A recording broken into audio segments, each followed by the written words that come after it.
సువార్త.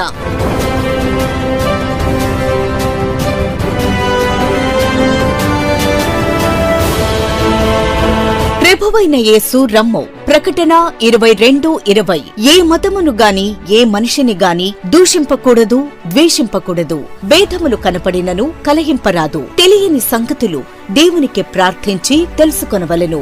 దేవుడు దైవజనుడైన ఎం దేవదాసు అయ్యగారికి బయలుపరిచిన బైబిల్ మిషన్ 87వ మహాసభలు పెదఔట్పల్లి రైల్వే స్టేషన్ ఎదురుగా గన్నవరం, విజయవాడ. తేదీలు 2025 జనవరి 29, 30, 31 తేదీలలో అనగా బుధ, గురు, శుక్రవారములలో. బైబిల్ మిషన్ 87వ మహాసభలు పెదఔట్పల్లి రైల్వే స్టేషన్ ఎదురుగా గన్నవరం, విజయవాడ. 2025 జనవరి 29, 30, 31 తేదీలలో అనగా బుధ, గురు, శుక్రవారములలో.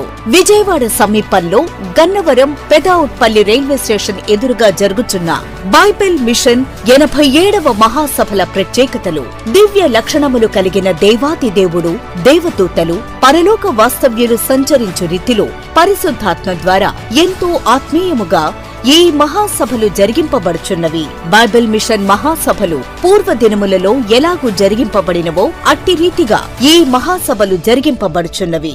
బైబిల్ గ్రంథములోని ప్రకటన, పరమగీతము మొదలగు మర్మమైన సంగతులు బోధింపబడుచున్నవి. కార్యక్రమము జరుగుచున్న సమయములో ఎవ్వరనూ లేచి వెళ్లకుండా, మాట్లాడుకొనకుండా ఎంతో క్రమశిక్షణతో ఈ మహాసభలు జరిగించబడుచున్నవి. క్రీస్తు స్వరక్తము చేత సంపాదించిన క్రైస్తవ సంఘము పెండ్లి కుమార్తెగా సిద్ధపడు రీతిగా ఈ మహాసభలు జరిగింపబడుచున్నవి. బైబిల్ మిషన్ బయలుపరచుటలో దేవుని ఉద్దేశము తేటగా కనబరచబడినట్లు ఈ మహాసభలు దేవుని కృప ద్వారా జరిగింపబడుచున్నవి. పూర్వకాలములో బైబిల్ మిషన్ మహాసభలలో ఎన్నడూ ప్రభు భోజన సంస్కార కార్యక్రమం జరిగించబడలేదు.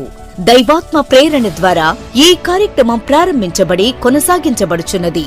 ఈ వత్సరం మహాసభలలో 2వ దినం అనగా 30వ తేదీ ప్రభు భోజన సంస్కార కార్యక్రమం జరిగింపబడనయ్యున్నది.